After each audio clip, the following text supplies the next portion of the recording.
Everyone, good evening. Welcome to Evoke Therapy Program's broadcast. My name is Dr. Brad Reed. I'm the clinical director and co-founder of Evoke Therapy Programs. Tonight's broadcast topic for me is the one that's probably the easiest to talk about. It's the one that clients want to answer most often. In fact, it came out of a parent meeting in Seattle some years ago where they asked me to present on what are the most common skills and tools that you've seen work for families, you've seen make the biggest difference in families. And I joke around, although it's true, I joke and say I came up with 12 to begin with, but I learned that nobody reads lists past 8 these days. And so I reduced them and combined a couple of them down until I got to the top 8. These are the skills that I've seen make the biggest difference if you allow the skill or the tool to teach you. I want to be clear. The reason that I'm often reluctant to talk about skills and tools simply is because a skill or a tool isn't everything, right? It doesn't do everything for us. I use the analogy of a hammer. A hammer is a wonderful tool. When if put to proper use, can help to build buildings and houses and nail boards together, to take nails out of boards and so on. But a hammer can also be a weapon. You can use a hammer to destroy or to hurt somebody. And so really for me, the rich work is in what's underneath, what's the foundation underneath the skill. But I think about tools as a way of starting to allow something to sink in, a way of being to sink in. One of my favorite quotes was actually written on my 10th grade English wall of my 10th grade class right before I dropped out of high school. And it was a quote from George Orwell. And he said, "But if thoughts can corrupt language, then language also can corrupt thought." So if we follow this logic, we understand that sometimes that what we do changes the way that we think and feel. I've witnessed families improve their compassion, develop healthier boundaries, and gain great insight into their relationships by utilizing some simple communication tools. So it's not the answer, it's not the everything, but if we allow these tools to teach us, then they can be of great value to us. And I've seen people think their way through something by trying to use the tools, and I'll talk about that as we go along tonight. So tonight's broadcast is 8 tools for transforming relationships. The first tool is I statement, speaking in the person singular, right? I feel, I think, I believe. I want, I need. Sometimes we have some shame around speaking in the first person as if we're acting self-centered. Essentially, most of us don't think that it's enough. What we feel, what we need, what we want is enough to justify virtually anything, any boundary that we have, right? Because we grew up in contexts where what we felt wasn't enough. Right? We had to be right. That's kind of the opposite experience of being a person is being right. And so when we grow up in that context, your feelings don't matter, right? That's not enough to set a boundary, justify your behavior. You know, when we talk about in my experience, you know, this is what has worked for me. This way of talking is revolutionary, right? This is the closest that we really can get to advice giving and have it remain healthy, is saying, I don't know what you should do. I don't know what your journey looks like. I can only tell you what's worked for me, what's worked in my experience, what's helped me in similar situations. You know, for me, what has been helpful. Instead of using you statements, you know, describing the other person, their rightness or wrongness, right, correcting them.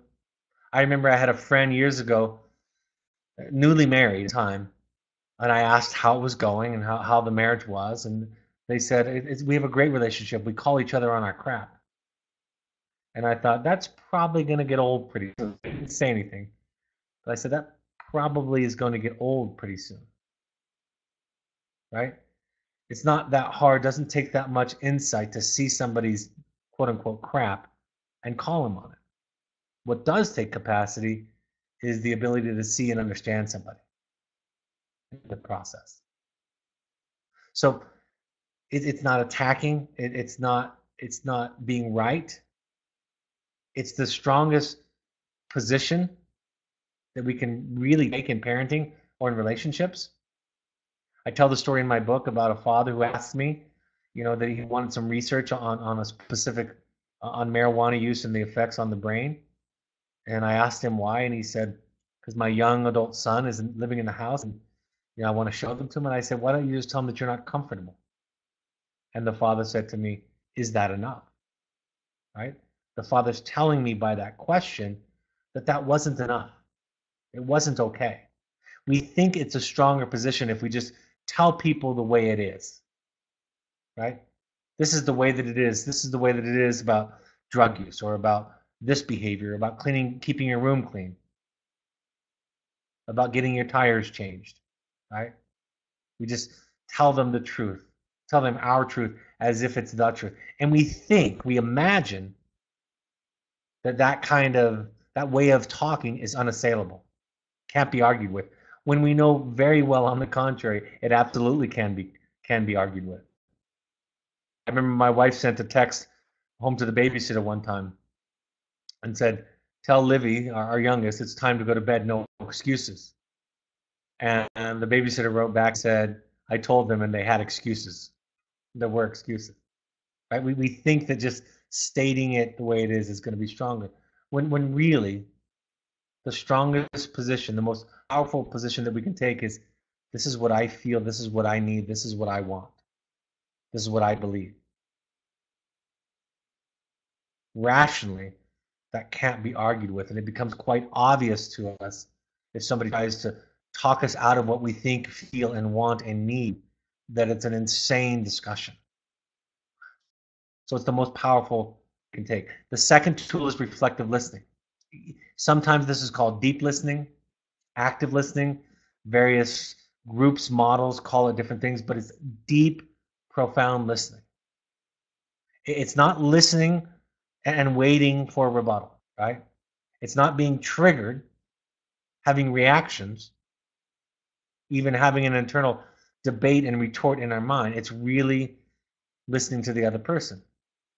That quote that I shared last week, to deeply understand and hear something, you often have to lose your mind, right? You've kind of got to kind of clear the space in your brain and just hear the other person. And that's difficult. It's not easy. What's amazing is that your children, it takes them about 2 or 3 weeks, and they get really, really good at this tool, this skill. I remember years ago, I was called to an intervention of a former student of mine, years after his treatment with us. He actually wasn't having the same exact issues that he was having when I treated him, but he had a whole new set of issues that we did not foresee. So the family wanted to bring me in because we had a good connection as part of the intervention. I wasn't running it, but I was part of it. And he walked into the room thinking he was just going over to his mother's for lunch or something. And he saw a group of people, a small group of people, including me. And he was about to walk out, and then he saw me, and I was the one he hadn't seen in the longest time. And he said, I'll stay. And we sat down, and the interventionist turned to the father and said, you've written a letter. And the dad started to read his letter to the son. And the son got up and swore and said, I'm not going to take this. I've heard this before.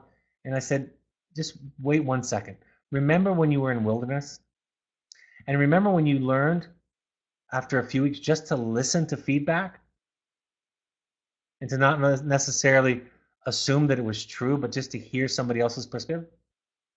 They have a saying in the field, if it's let it sit, if it doesn't apply, let it fly. I said, remember when you could do that and you got really good at it? What if you just did that today? And you could just see the switch. And he sat down and he said, okay, I'll listen to it and just hear your perspective. Just hold space for your perspective. And he sat through his father's, his mother's, a couple of other loved ones in the room, myself. And by the end of the day, he was checking himself into a treatment program that dealt with his specific issue that he was struggling with. So we can learn to listen. We can learn to hear. One of my favorite moments was when a father had told me week 1 and 2 that his son was a complete liar. Everything he said was a lie. He would lie about the color of the sky if we were both staring at it. I saw some of that. in our program. And the son, of course, had a different story, a different perspective on the relationship. And he said, my dad never listens. I shared that idea, that thought with his father on a phone call, and the father said, you know what? Why would I listen to him lie? I'm a great listener, the father said. A fantastic listener. I have to be a good listener at my job. I teach people how to listen. A few weeks passed. The father listened to the broadcasts, read some of the work that we asked him to read about, and came back 4 or 5 weeks in and said, I never realized how poorly I listened to other people. I heard the information, but I didn't deeply listen to understand their perspective. So it's a different quality of listening. The skill can help. Just shutting your mouth can be the start. When the students, clients in the program just shut their mouth and begin to listen so that they can at least reflect back accurately what they've heard, they find that they don't need to be reactive. I play this game in my head that when my wife is talking to me, I try to imagine that she's talking about some other crazy husband that she's married to so that I can just hear her. And in a way, it's true. She's describing her version of me, not the version of me, her version of me. And I can hear that.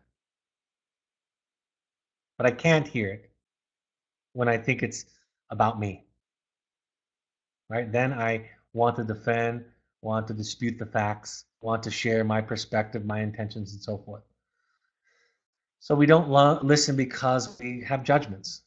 We're waiting to rebut, for our retorts. We're feeling vulnerable, right? We don't because essentially we don't know that we're okay. If somebody came up to you and said you don't have a nose, and you know you have a nose, you wouldn't argue with them. You would look at them strangely and think, I wonder what's going on for you. Wonder what that means to you. So by holding this kind of space, we help other people move through feelings. I will tell you, and this is very important, and I didn't say this the last time I did this broadcast because it hadn't happened. I was in a lot of family therapy with my 6-year-old this summer, in spring of this past year. And I remember in one of the sessions when my 6-year-old was describing something in the family that was partly about me. And I remember thinking, there's no truth to that. That's not true at all. And then I thought, oh, that's what it sounds like to a parent. And then I remembered, I looked at the therapist, and all of this was just silent in my head. I looked at the therapist, listening, asking us to reflect it back. And the therapist, they're not sitting over there assuming that what is being said is the truth. They're just trying to hear what's going on for the child and then have us hear it. It's almost as if they're telling us about a dream that they had about us, right? A fantasy that they have about us. And so it helped me to think about myself as the therapist, because when I hear talking about a parent, when I hear a spouse talking about a spouse, when I hear a parent talking about a child, I run it through the filter that I have that says, I want to hear what your experience is like in this relationship, in this situation. And it's meaningful, and it's important, and it's real.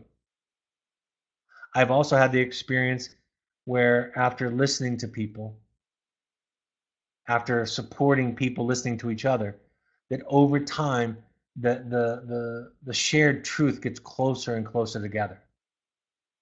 Oftentimes we tend to polarize. Our descriptions of events and situations get exaggerated. If I came home and told you that my boss was slightly disrespectful to me today, and I don't think she was listening to me today,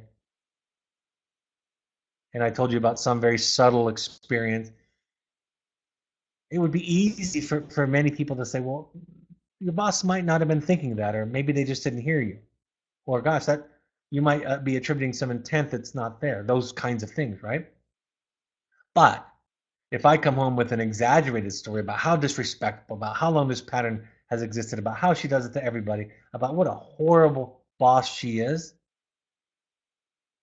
then I have some more confidence that you're going to say, oh my gosh, I don't even know how you deal with that. Right? It goes to the point again is of the idea that is somebody's truth okay? Do we need to justify it? Do we need to pass judgment on it? Do we need to approve of it? Or can they just say, this is my experience. This is what it's like for me. And can we hear that? Do we have the capacity to do that? By doing that, this is how we help other people move through feelings. Right?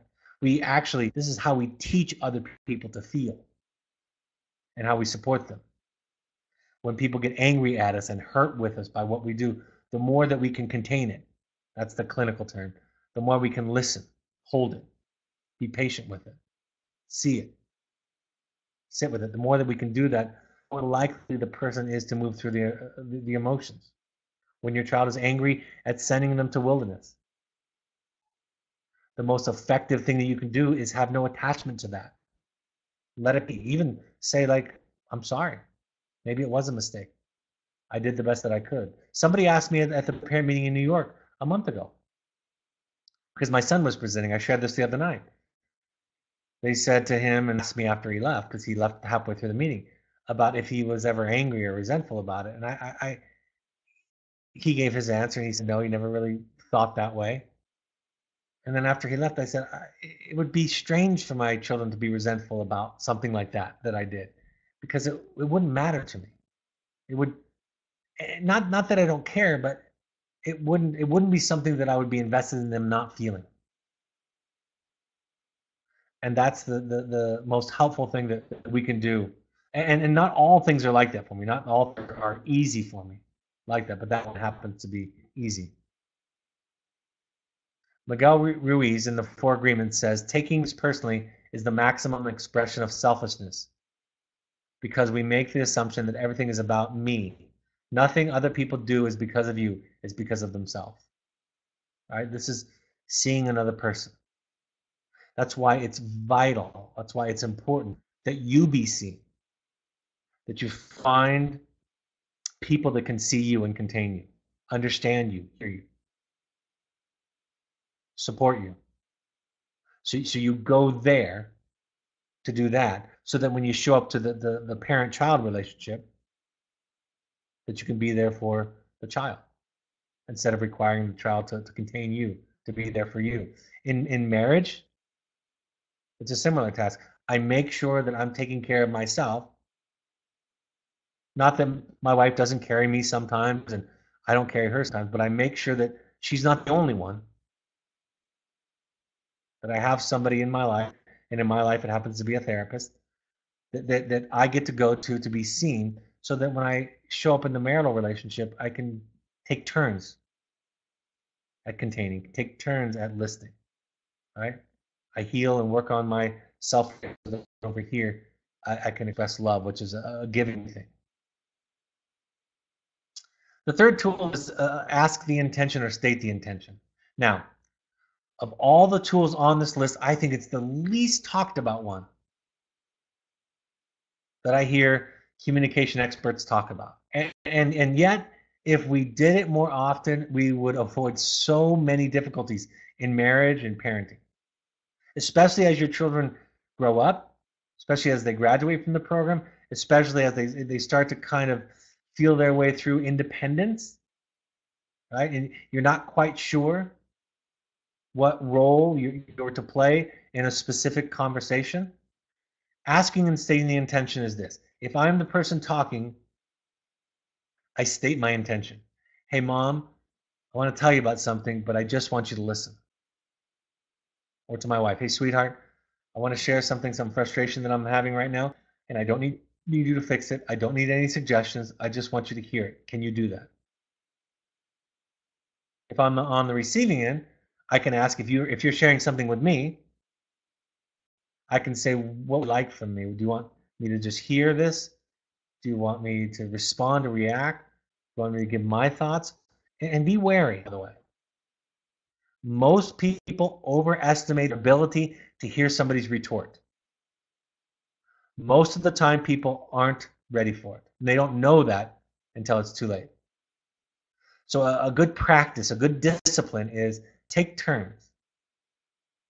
I say in the book, I don't know if it's 5 seconds, 5 minutes, 5 hours, 5 days, 5 weeks, but give the expression, the feeling, give it its space.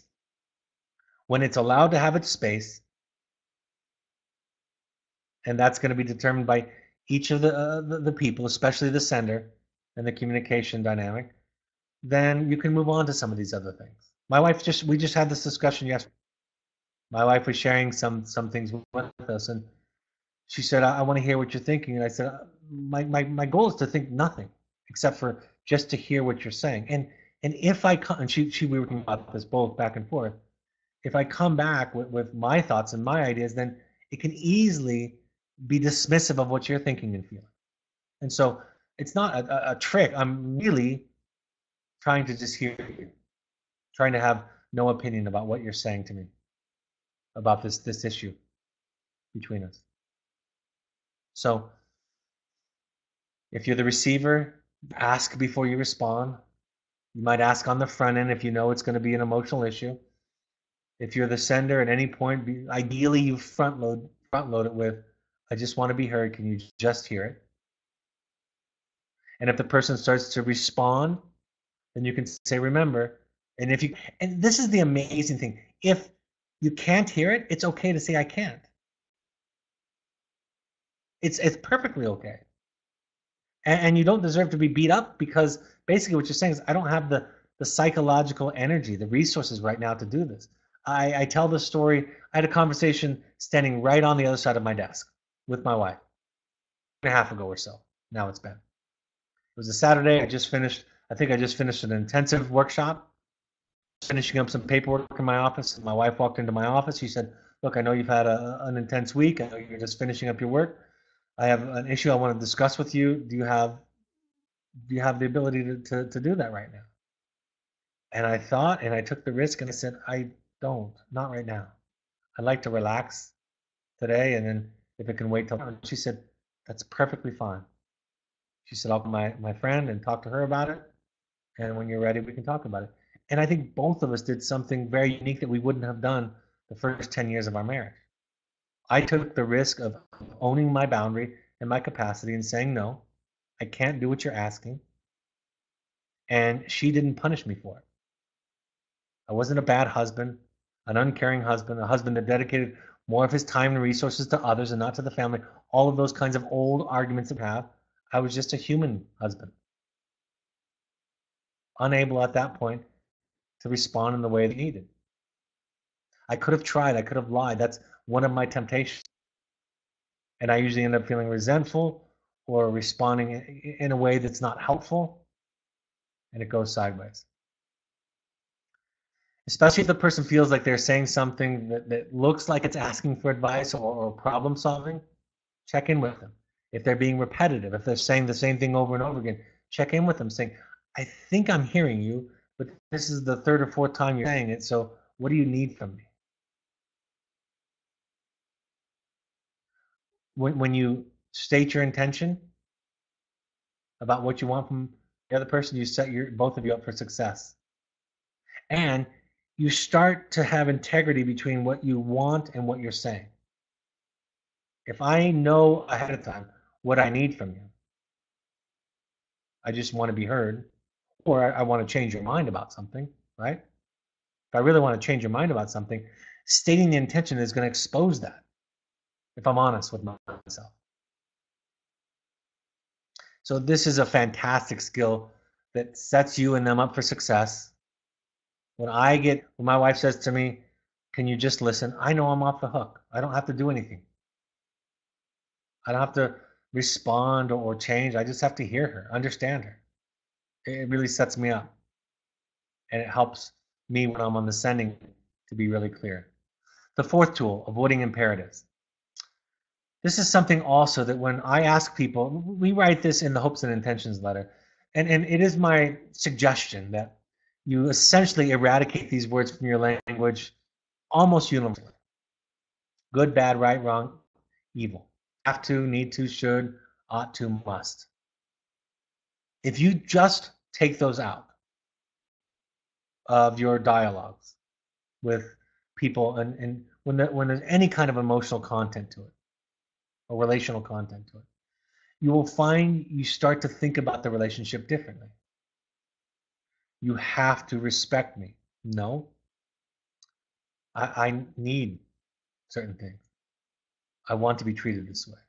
You start to have to own it. It's more vulnerable, but it's also more powerful. See, wars are being fought over imperatives, over good and bad, right and wrong, have to, need tos, and shoulds.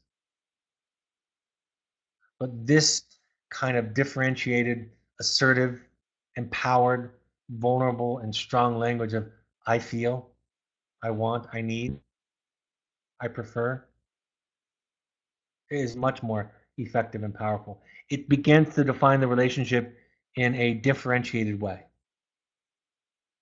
where I am clear about me and I'm clear about the relationship and the separation between us, and I'm about you. It's easier to hear on the receiving end. If somebody starts talking to me about good, bad, right, and wrong, what I should do, somebody comes to me and gives me feedback, it's going to be more difficult than if they say, I felt hurt, I felt sad, I felt confused, I felt frustrated when you said or did this. It's not effortless to hear that sometimes because I still internalize as I did something wrong, right? That's still the temptation, the thing that we stumble over. It's easier. And speaking in I statements instead of imperatives is more accurate of what's really going on in the world, what's really going on in a relationship. I've loved watching it happen through writing therapy. It's probably one of my favorite things about wilderness therapy is the letter writing therapy coaching that we can do.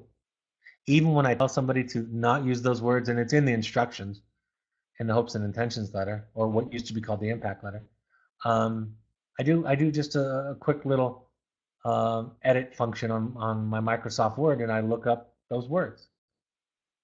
And I usually find a handful. And so I craft some sentences. I give some examples of the way you might say it differently. Instead of saying, you have to go to school, you say something like, here's what I value, here's what I think school can do for you, and here's my boundary around that. If you go, this can happen. Don't go, this will happen. Much, much more clear. But because we don't like the experience of being vulnerable, we make it about the other person, and we make it about right and wrong. So of all the ones that's simple but difficult, I think reducing, getting rid of imperatives is that one. Polarizations. I actually think this one is very common. I think this one is well taught, well coached. Research that I've seen in years past shows that families who identify themselves as successful in post-treatment studies say that they avoid polarizations, all or nothing, black and white, either or, always, never. When we talk in those ways with each other, I think we all know that. It's pretty difficult to hear. Again, we do it because it feels more vulnerable to say, if I say to you, you never listen to me, right? Then my anger is absolutely righteous. But if I say to you, last night when we were talking, or this morning when we were talking, I didn't think you were listening to me. It's more vulnerable, right? The voices that we hear when we say things like that is, what's the big deal? Why are you making such a big deal about it? You're too sensitive. You're overreacting, right? And just imagine where those voices came from in our lives, in our history. So we use exaggerated polarizations to justify our righteous hurt and anger and woundedness. It's proving that we have the right to feel what we're feeling. And the difficulty becomes, again, it becomes about a battle about who's right and who's wrong, which nobody wins in that. It becomes a power struggle with each person's right to feel how they feel, instead of that right just being granted. It's a lot easier to hear on the receiving end because it doesn't feel like such an indictment. It doesn't feel so heavy. Avoid advice giving. This relates back to some of the other things that I've described in the skills, but avoiding advice giving is the sharing of ideas, thoughts, experiences without the need to be right. In AA, Alcoholics Anonymous, for example, they have a tradition of no crosstalk. Nobody gives advice to anybody. Even if it becomes veiled where somebody shares and then somebody gets up to share, but they're really talking to a specific person, the leader of the meeting will shut that down. So if you go to one of those meetings, what you'll hear is, what works for me? My experience. It may not work for you.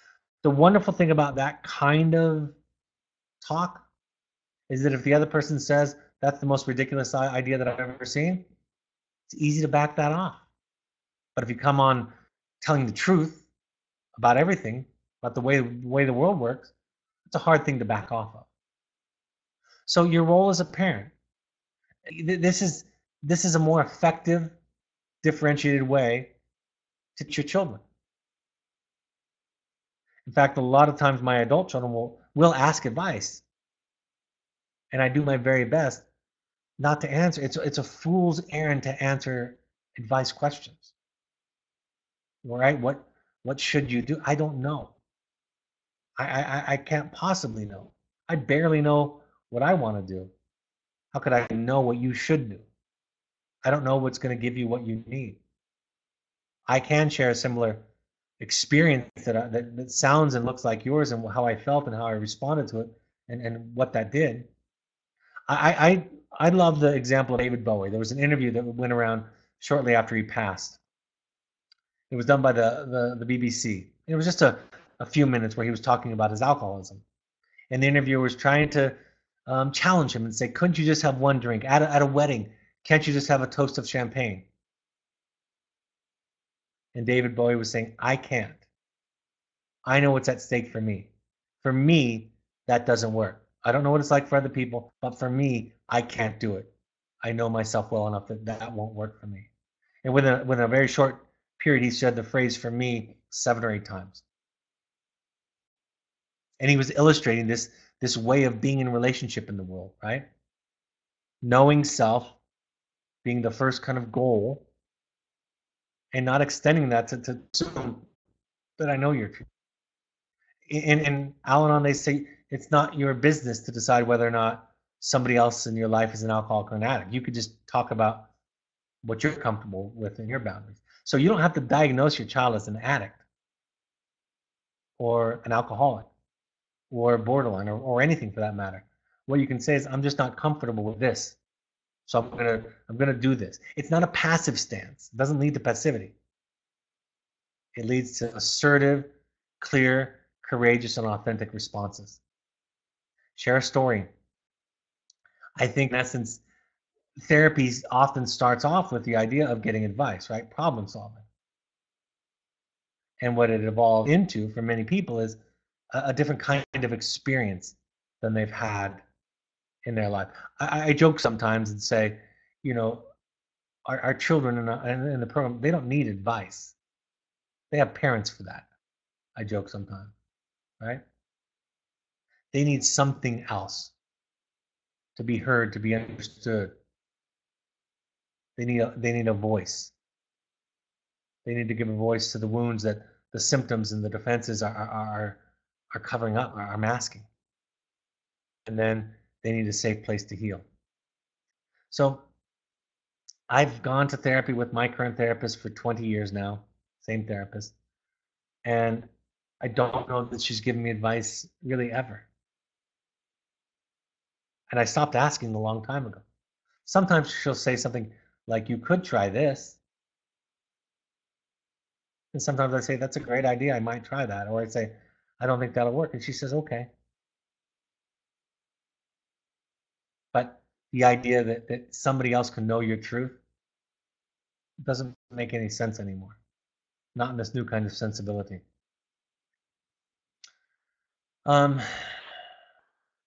Lecturing, teaching, preaching, repetition, right? All of those become kind of signs of us believing that what we need to do is control the other person.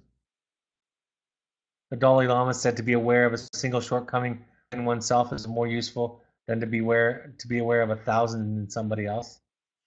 I want to be clear about you with this too. I want to be clear that this works better than advice. Just pragmatically, this works better than advice. Interacting with people in these ways is more effective at influencing and impacting people than advice, which comes from a place of anxiety, frustration, need for control, right? So if it doesn't seem to line up with your philosophy, just think of it pragmatically. If you think your role is to impart your wisdom to your child, then doing it this way is more effective.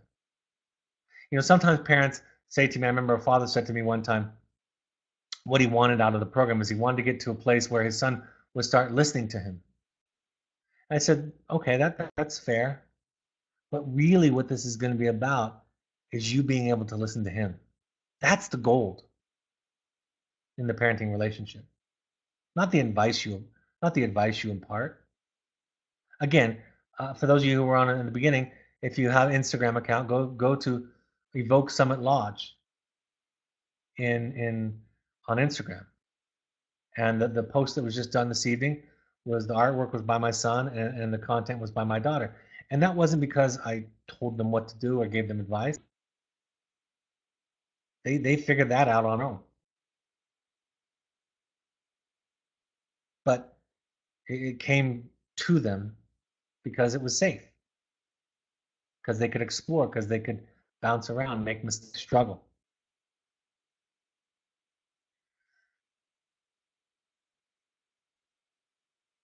Compassion to others and self is the seventh tool. It's probably one of the most subtle aspects of this, developing a practice of compassion toward yourself. Because most of us believe, experience, we're taught that we need a good butt kicking when we make mistakes, right? We need to be chastised. We need to hate the sin and love the sinner, as they say. And really, the hatred towards oneself, even one's actions, leads to repression, resistance, denial. It's only when we can have compassion toward our worst self do we start to have some enlightenment on the subject and start to heal the deeper wound. So developing what I call a dear one attitude. I stole that phrase from Thich Nhat Hanh, the Buddhist monk and writer. A dear one attitude. Dear one, I'm here for you. Thich Nhat Hanh says, if we can look at our anger, our anxiety, our depression, like we would a struggling child, and say to it, dear one, I am here for you. If we can look at our narcissism, our insensitivities, the things that we do when we are hurt and we lash out at others, if we can look at that with compassion, we can listen to it, understand it, get from it the wisdom that it's trying to tell us. We can heal it. And instead of cutting the weeds off at the surface, we really get to the root of the matter. And we know what happens when we cut off the top of the weed, right?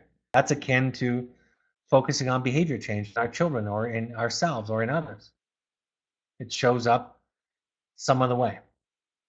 If we apply enough force to a situation, sometimes we can get the behavior go away. But if we haven't dealt with the root issue, it's going to pop up some other time, some other way. Chasing away our woundedness or others' woundedness with hate, anger, or disgust just doesn't work. It's just shame or guilt. I remember when I was getting divorced.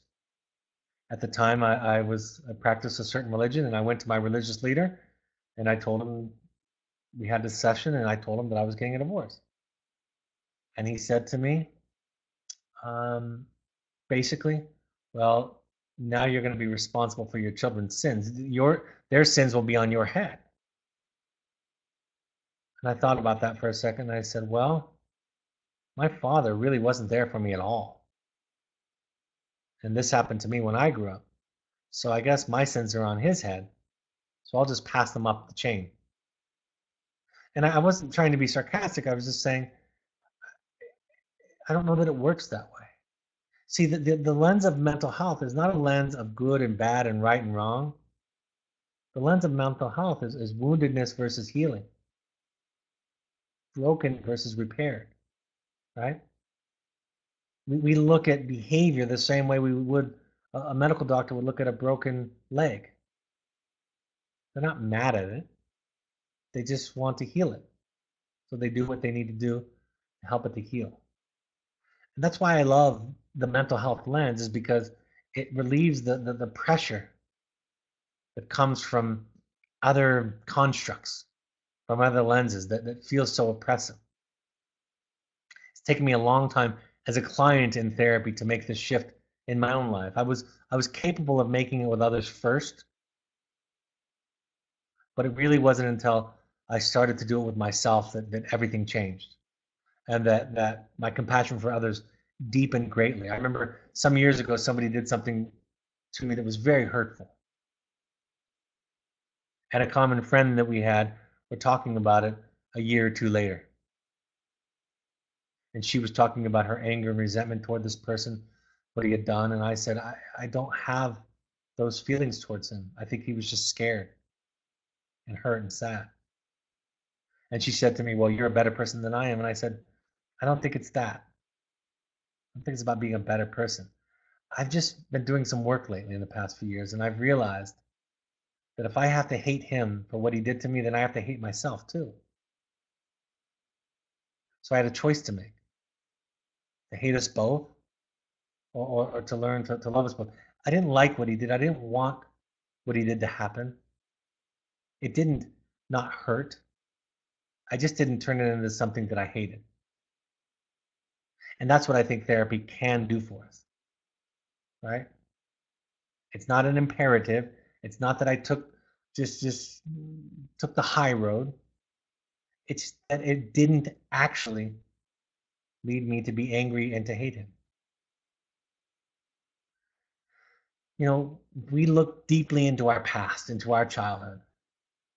If we have the courage to walk past the sentinels of guilt and shame and familial obligation, to see what really happened, to learn where we were wounded, we'll come to understand ourselves better and our limitations. And I think it's from that place that we could develop the courage to make difficult decisions, to set difficult boundaries, to interact with our partners, our spouses, our children, our friends in a more compassionate, whole, courageous, authentic way. The Buddha is credited often for saying, if our compassion does not include ourselves, it's incomplete. I've seen some debate online that came from Jack Kornfield, but the point is still true. Right? Hatred is not the answer to hatred. It doesn't drive out hatred. Only love can do that. Darkness can't drive out darkness. Only light can do that. That's Martin Luther King. So I know it seems to work sometimes, and I know in the short term, shame, guilt, anger, fear, all can be very powerful and potent motivators. But in the long game, for all of us, ourselves, our children, everybody, they're not the thing that works. The last tool that I put on the list of 8 tools, the 8th tool, is the timeout. Because fact of the matter is, all of us are going to at times be tested beyond our ability to respond in all of these ways, right? When I was working with men who were convicted of domestic violence, we would teach timeouts as a part of the process. And I learned a few things. Number one, by the time we would have them come up with an anger scale from 1 to 10 and begin to identify really low levels of anger, like things like bothered or annoyed, all the way up to a 10, which might be rage. Or they could use words like seeing red, out of body, kind of seeing red. They got to come up with their own labels. And then we would say to them, try to practice taking timeouts when you get to a 4 or 5 at the latest. And I found a couple things out. None of them ever wanted to do it. They never wanted to take timeouts when they were at a 4 or 5. But I also found out that when you're at an 8 or a 9 or a 10, you don't care about timeout anymore. You've been hijacked by the primitive brain, by the fight or flight part of your brain, and all reason is gone. So the key is to learn to take timeouts earlier, to learn to recognize your anger. And no matter who you are, no matter how enlightened you are, no matter how many tools you have, no matter how much therapy you have, there are going to be times still, at least in my experience, from what I've seen, all types of people, that you're at times going to get pushed, triggered to an 8, 9, or 10. Right? That's going to happen. And so learning to see that ahead of time. The difficulty is that we don't want to take timeouts at a 1, 2, 3, or 4, or 5. Because why? The answer is because it feels vulnerable and weak. If I need a timeout, if I, Brad, need a timeout, I am saying I can't handle it. I am owning my lack of capacity. And I don't like that. As I start to feel upregulated, agitated, right? I don't want to own. I don't want to be vulnerable. I want to make it about you and your problem and why you're being a jerk. And by the way, you need to go on a timeout. If you have the thought that somebody needs a timeout, it's probably you. Because really what we're saying to the other person is, you know what? You better leave this conversation right now, because if you don't leave it, I'm about to say something you're not going to like, and I'm not going to like. So having the courage to own it is very, very difficult. But I've learned in my life that it invariably helps. And it's something that we resist so strong. See, the men that I worked with, they demonstrated something called the cycle of violence. Very popular, very simple model. 3 stages of the cycle of violence. The violent act, right? The hitting, the violence. The second stage was the honeymoon, right? Give them flowers, apologize. I'll never do this again. Let's go to therapy. I'm sorry. And then the third stage is the tension building stage. Now, those are the 3 stages, and they go in a circle. Violence, honeymoon, tension building. Violence, honeymoon, tension building. And they stay stuck in that. And they stay stuck in it because they try not to be angry. That's why they get stuck in it. They try not to feel anger because they associate, well, last time I was angry, I got violent and I regretted it. It doesn't work that way. Interestingly, in the study that I did with the men that I worked with, we saw that sometimes the victims of the violence would stand in the way of the man when he was trying to leave, because to them it felt too threatening to be left, too scary, too potentially final and absolute. Didn't happen in all the cases, but in a statistically significant amount of the cases, that behavior was present. So to get out of the cycle in our lives of these unhealthy dynamics, these fights, whether even if they're not violent, is to take a timeout, to own and to sit with your anger, to listen to it. Because in an upregulated situation, none of us are going to have access to the wisdom that we have when we're not upregulated. My therapist says, strike while the iron is cool. Right? That adage of don't go to bed angry, that's ridiculous. It's okay to go to bed angry, because sometimes that's going to prevent a really unpleasant argument debate. It's okay to lose the battle to win the war. So timeout is the last thing on this list, because it's the thing that brings us back to the capacity of all the other things. Rudolf Dreikurs, a famous child psychologist, said it this way: the proper way of training children is identical to the proper way of treating fellow human beings. Right? All of this is true. This is about what it means to be a human being in relationship to other human beings. The above tools that I've talked about today are about changing our sensibility. It's a lifelong project of changing the way we are in the world. From my book, The Journey of the Heroic Parent, I describe the transformation as changing the question from what do I do to the series of questions to be answered in this order. Who am I? Who is my child? And what is my relationship to their problems? You know, I talk about what therapy is. And for those of you who are watching visually, I'll show you. And for those of you who are listening on the podcast app, I'll describe it. Imagine taking my two fists out in front of me like this. They're about 8 to 10 inches apart. Okay? And the right fist represents what I'm inclined to do, what my natural inclination or response is, what I did yesterday. And the left fist represents 10 inches away, represents what my higher self would do, my more enlightened self, my wiser self, my more capable self would do. And the distance in between those two places is therapy. That's our work. When people ask me, what's my work? What do you mean when you talk about me doing my work? It's building that bridge between what you're inclined to do, what your natural inclination is, and what you know to do. What you know will be more helpful, more healthy, more productive to do. And the larger the space in between, the more work that you have. And it's a lifelong project, right? That bridge never gets perfectly and absolutely crossed, but we make progress. All right. Our new format is you send in questions now and comments now while I'm going through the upcoming information. And then at the end, I'll take those questions from Alex, the moderator this evening, and I'll answer them. So we want all current parents to go to 6 12-step support groups. Any version of Al-Anon, Coda Families Anonymous. Alateen is for teenagers if you have a sibling that wants to go. You can also go to Adult Children of Alcoholics. Go online, search there, find meetings in your area. Refuge Recovery is a Buddhist-inspired recovery program that can be helpful that doesn't necessarily have the same emphasis on a higher power. NAMI.org is the National Alliance on Mental Illness. They have chapters, local chapters in all of your areas that help you with resources and classes that are affordable or free.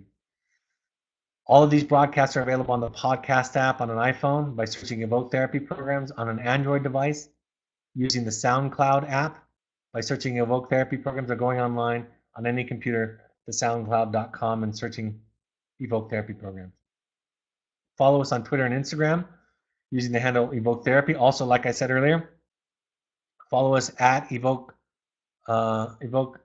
Summit Lodge.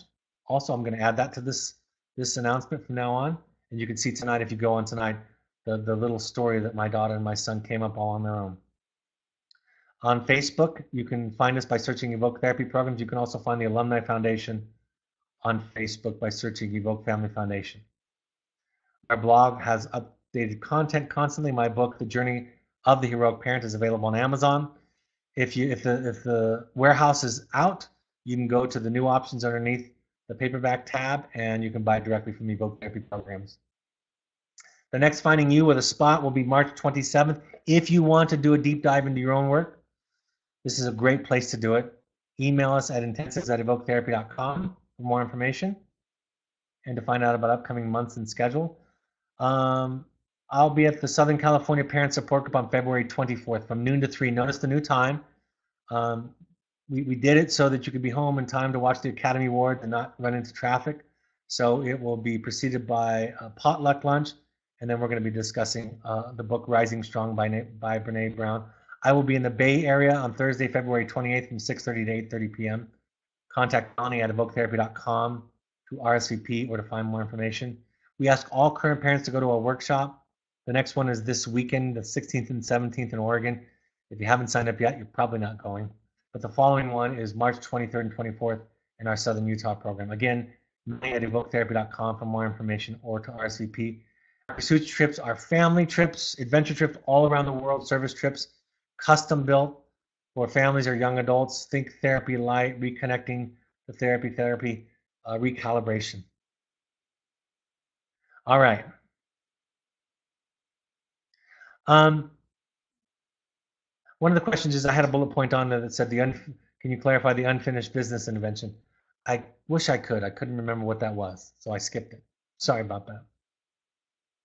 What does upregulate mean? It means to have intense feelings of anxiety, anger, frustration. So those feelings that tend to hijack our rational thinking, that we tend to be irrational, reactive.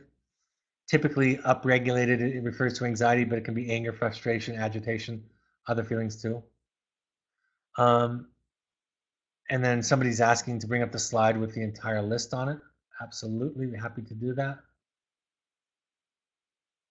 By the way, I should note that there's a blog on this too. So if you go to my page on our website, go to find me, and then click on Brad's blogs. I did this one a year and a half, 2 years ago, something like that. You can have the entire blog that goes through all of these points. So there's now 2 webinars. There now will be 2 podcasts, and there's also a blog on it if you want more. Can you give examples of how to do each step? Sure, real quickly, I can run through them. My statement is, I don't feel comfortable with doing drugs. I can't have them in my house, and so you can't live here, or I have to leave if it's a spouse. Reflective listening is just that. It's just listening and saying, I hear you. What you're saying is that you're frustrated, that you're angry. Asking or stating the intention, I think I gave examples of, I want to share something with you and I just want you to listen. Or I want you to listen, but then I would like to do some problem solving after that. Or that's stating the intention. Asking the intention is when somebody says something to you, you check in with them and say, what would you like from me? Do you want me to just hear this? Do you want me to give you my response? Do you want me to problem solve this with you? Avoiding imperatives is just not using those words. Avoiding polarizations is just not using the all or nothing words. Avoiding advice giving is saying, this is my experience. This is what I found that works for me. I don't know if it'll work for you. Or you might try this. I don't know if it'll work, but you might try it. I've had some success with it. Compassion to others and self is kind of a silent thing. It's not using shoulds that apply to self. Instead of saying, I hate when I do that, we say, I notice that I do that, and I wonder why. I wonder where that comes from. Right? I don't follow through on my boundaries. Instead of saying I'm so stupid, I'm horrible, I'm bad at this, we say, I want to explore why that's hard for me. Because that came from somewhere. I wasn't born with that. I learned that somehow in this world. And time out is just saying, I need to take some time. I can't do this right now. I'm getting overwhelmed. Or I need some time. We'll talk later. I will come back to this. I'll initiate this discussion again, but I need to take some time away. As a sibling of an evoked participant, how can other children support their parents as they work and struggle with these tools? I think that's a great question. Just learn as much as you can. Just start to step into this work and apply it to yourself. And talk about the best thing that we can do with our loved ones to support them is to share our own process. Like, this is what I'm learning. I don't do this well, right? The best way, let me put it to you this way.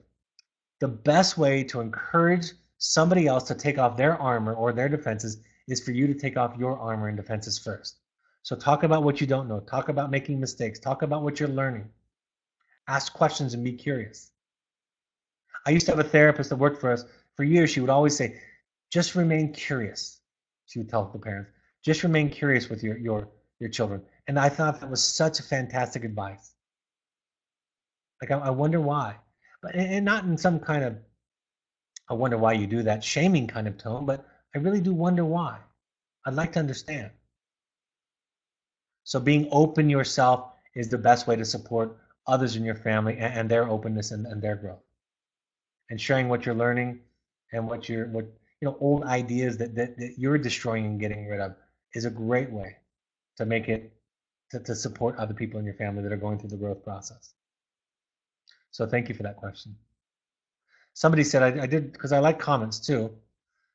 Somebody said, I hand out these 8 tips and the blog that goes along with it like candy to anyone that might listen. In my experience, these tips are magically effective in situations that seem hopeless at times at first. Thank you so much for compiling them. They have been life-changing. I'm very happy. For me, I think this is the most practical, pragmatic set of tools and concepts that I know of. And again, I've had the wonderful gift of a lifetime to be able to sit and watch families struggle through pain, difficulty, grief, and healing. And it's from that perspective that I've compiled this list. In other words, they have taught me this list over the 23 years of my practice as a wilderness therapist. Another parent asks, how do you avoid imperatives when you have a belief in good and evil or right or wrong, but not sharing those beliefs? I seem to be true to myself. It seems not to be true to myself. Well, that's a really fair question. You know, I asked my therapist some years ago. Somebody asked me a question from a context. They talked about how they were getting different information from their rabbi or their priest or their pastor. I can't remember what religious sect it was at the time. And the therapist said, well, the wonderful thing is you're not a priest, Brad. You're not a pastor. You're not a rabbi. And so you don't have to answer to that. You just get to talk about it through the therapist's lens, through the psychological lens.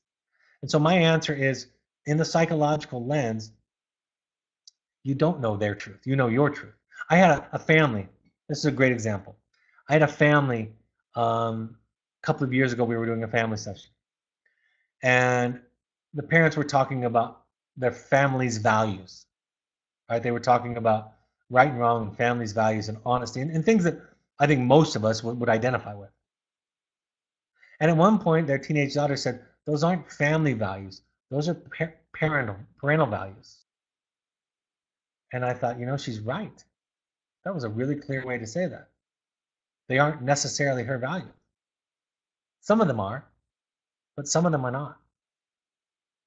And so you can have your values. You can say, this is what's true for me. For me, I value honesty. For me, I value authenticity.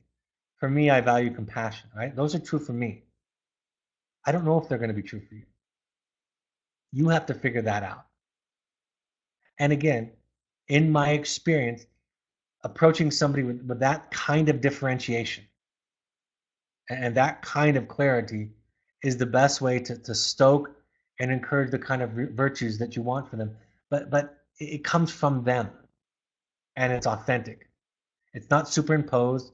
It's not what clinicians call introjections, which means that's a psychological defense where somebody swallows something whole without really considering it, right? That's where we end up at times in our lives of questioning, how did I get here?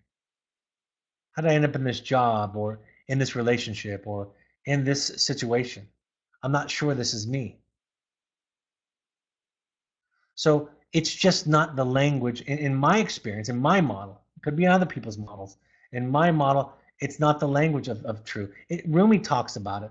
The great poet Rumi says, you know, out beyond the land of wrong and right doing, there's a field and I will meet you there.